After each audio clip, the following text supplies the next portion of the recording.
Hello viewers, स्वागत है आप सभी का मेरे यूट्यूब चैनल स्कूल ट्यूशन गुरुजी में। आज हम बात करेंगे कार्यपत्रक 69 की, जो कि 18 दिसंबर के लिए जारी किया गया है। ये कक्षा 10 का विज्ञान विषय कार्यपत्रक है। यहाँ बच्चे अपना नाम लिखेंगे और यहाँ अपने कक्षा अध्यापक का नाम लिखेंगे। बच्चों, हमारा पाठ चल रहा है जीव जनन क्यों करते हैं, और अब तक हम इसमें कई चीज़ों के बारे में पढ़ चुके हैं, जैसे लैंगिक जनन और अलैंगिक जनन। और पिछले कार्यपत्रक में हमने जाना था कि मानव जनन तंत्र कैसे काम करता है। तो चलिए देखते हैं, जानते हैं, समझते हैं कि आज का पाठ आपको क्या बताना चाहता है और आज के कार्यपत्रक में आपके लिए क्या खास है। तो चलिए बच्चों, शुरू करते हैं।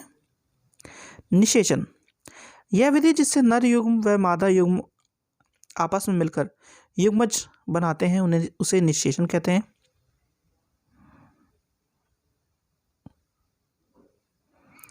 अब आगे है बच्चों, क्या होता है जब अंडे का निषेचन नहीं होता है।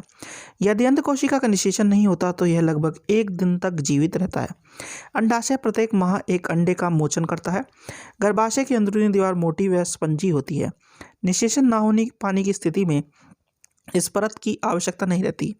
अंततः इसकी परत धीरे धीरे टूटकर योनि मार्ग से रक्त व म्यूकस के रूप में बाहर निकलती है।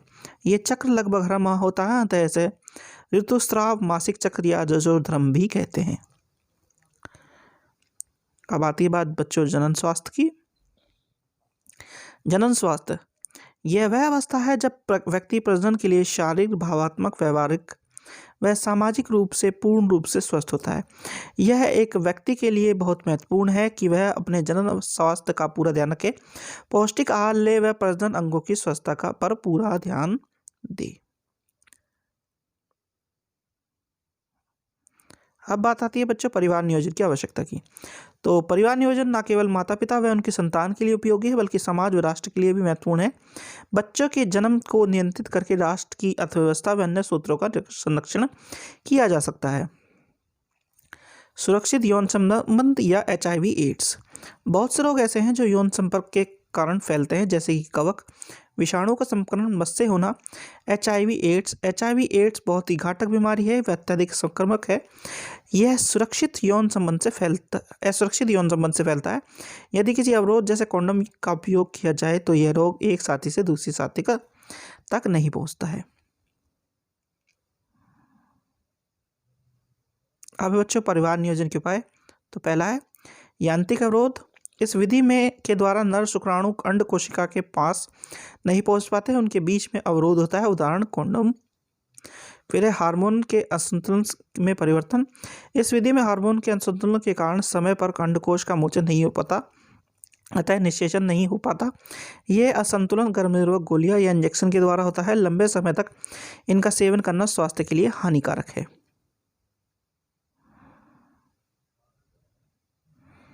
आगे है बच्चों IUD, इंट्रायूटेरन डिवाइस है बच्चों। ये इस विधि में डॉक्टर द्वारा महिला के शरीर में एक यंत्र को लगा दिया जाता है जो शुक्राणु को अंडाणु तक पहुंचने से रोकता है, उदाहरण है इसका कोपाटी। फिर है शल्य क्रिया।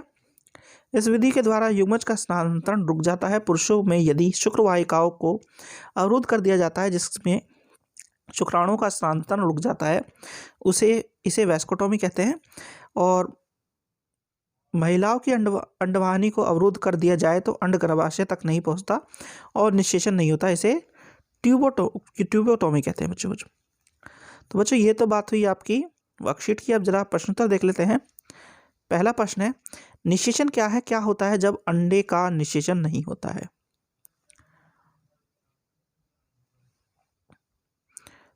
तो निषेचन क्या होता है बच्चों, वह विधि जिसमें नर युग्मज शुक्राणु व मादा युग्मज अंडाणु आपस में मिलकर युग्मजन बनाते हैं, इसे निषेचन कहता है। और जब अंडे का निषेचन नहीं होता है तो निषेचन ना पाने की स्थिति में ये जो परत है गर्भाशय के अंदर दीवार पर जो मोटी व स्पंजी परत जो होती है वो टूट करके क्या होती है, धीरे धीरे योनि मार्ग से रक्त व म्यूकस के रूप में बाहर निकलती है। इसे क्या कहते हैं, यह चक्र हर माह होता है। इसे ऋतुस्राव या मासिक चक्र या रजोधर्म भी कहते हैं। इस तरीके से क्या होता है बच्चों, जब निषेचन नहीं होता अंडे का तो ये कार्य प्रणाली हमारे शरीर में होती है या स्त्री के शरीर में होती है। चलिए बच्चों, अब आगे है परिवार नियोजन के विभिन्न उपायों का वर्णन करें। तो बच्चों परिवार नियोजन के विभिन्न उपायों में से जैसे ये हमने 4 उपाय पढ़े हैं, इसमें से कोई 3 आप लिख सकते हैं। ठीक है बच्चों। अगला प्रश्न, प्रश्न नंबर 3, रजोधर्म या मासिक चक्र किसे कहते हैं?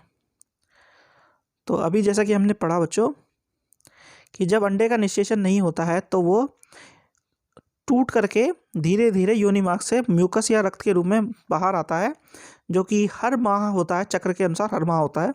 इसे ही ऋतुरसा, मासिक चक्र या रजोधर्म भी कहते हैं बच्चों। चलिए बच्चों, अब आपका आखिरी प्रश्न, आपका प्रश्न नंबर 4 है, जनन स्वास्थ्य क्यों महत्वपूर्ण है? तो बच्चों, जनन स्वास्थ्य महत्वपूर्ण इस वजह से है ताकि शारीरिक, भावनात्मक, व्यवहारिक व सामाजिक रूप से परिपूर्ण रूप से स्वस्थ रहे व्यक्ति। इसी वजह से ये महत्वपूर्ण है, जैसा कि यहाँ पे बताया भी गया है बच्चों। चलिए बच्चों, आगे देखते हैं। प्रश्न नंबर 5 है, HIV एड्स से कैसे बचाव किया जा सकता है? तो बच्चों, जैसा कि यहाँ बताया गया है, इससे बचाव के लिए जो यांत्रिक अवरोध विधि है इसका उपयोग किया जाता है, जैसे कि यहाँ बताया गया है कि कॉन्डोम का इस्तेमाल किया जा सकता है। ठीक है बच्चों। तो बच्चों, ये हो गया आपका कार्यपत्रक कंप्लीट। और वीडियो भी, आशा करता हूँ आपको वीडियो अच्छी लगी होगी, और वीडियो अच्छी लगी हो तो चैनल को सब्सक्राइब करें, वीडियो को लाइक करें, शेयर करें। Thank you.